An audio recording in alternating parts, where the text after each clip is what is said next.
I made a pizzookie that's in the freezer. I've taken the pizzookie out of the freezer and it's taken about 50 minutes to an hour to thaw. So I'm going to put it into a 350 degree oven.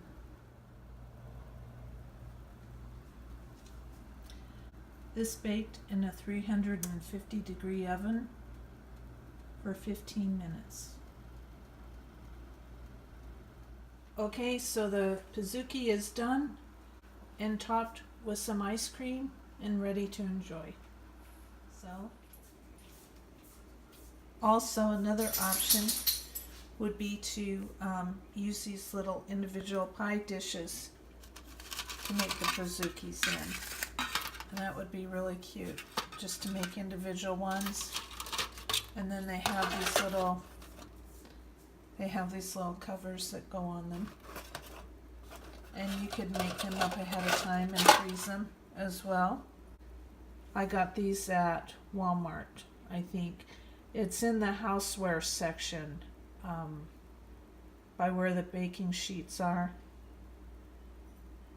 You can find some aluminum pans over by where the plastic bags are, but they have a bigger selection over in the houseware section.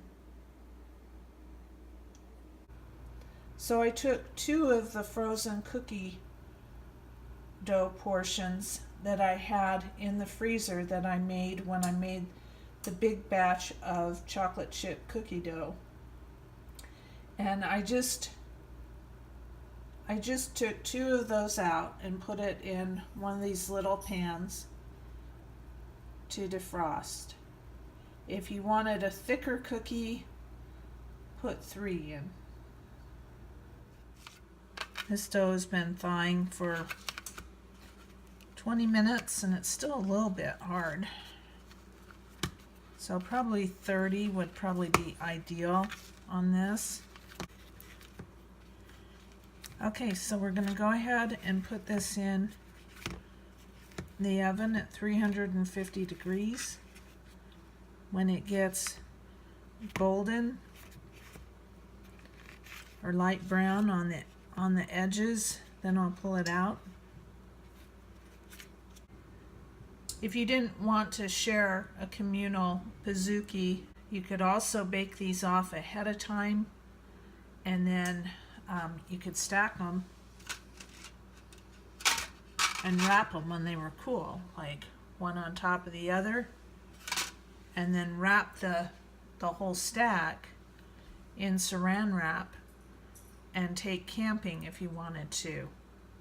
And I think if you pulled one of these off, put them on indirect heat, like on a grill or beside a fire for them to warm up, I think that they would be really, really yummy to have as a camping dessert. And if you've got a trailer or an RV with a freezer, then you can take your ice cream to put some ice cream on top. I just think that'd be great around the campfire to have that as dessert. Also, I was thinking you could probably warm those up and then put some toasted marshmallows on top of them. Would probably be really yummy too. Okay, I'm going to go put this in the oven now.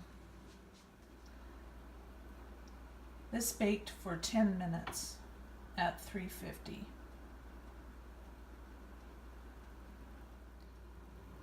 So serve this hot with a scoop of ice cream on it, just like you would the big pizzookie. You can top the ice cream with caramel sauce or hot fudge or chocolate syrup.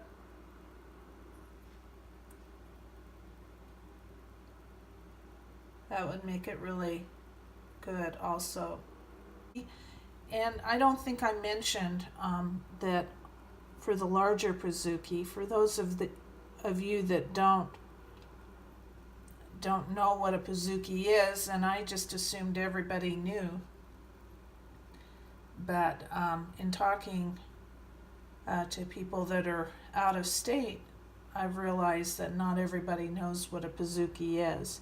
So the bigger pan, traditionally when it's served in a restaurant or at home, they'd pull out the big pan and then, put scoops of ice cream on top of it and put it in the middle of the table with 3 or 4 spoons, and everybody just dives into this one pizzookie, or several if you've got a large group.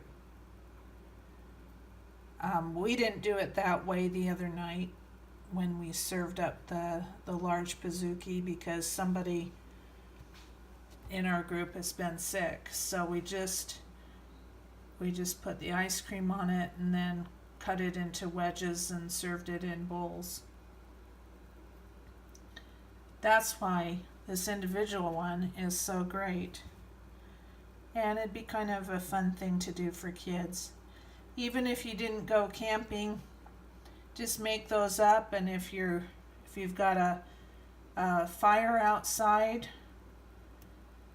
and everybody's sitting around the fire, that could be a really fun and special dessert for a summer evening or even a chilly fall evening. Or sitting at the beach next to a fire eating one of these would be great. Just be careful if they're really hot when you're serving them that you're not giving them to kids to put on their laps, on their little bare legs. Give them a towel or make sure it's on a picnic table or something so that they don't burn themselves, or if it's too hot, that they don't burn their mouths when they eat it. So you might want to let it cool a little bit before you give it to children.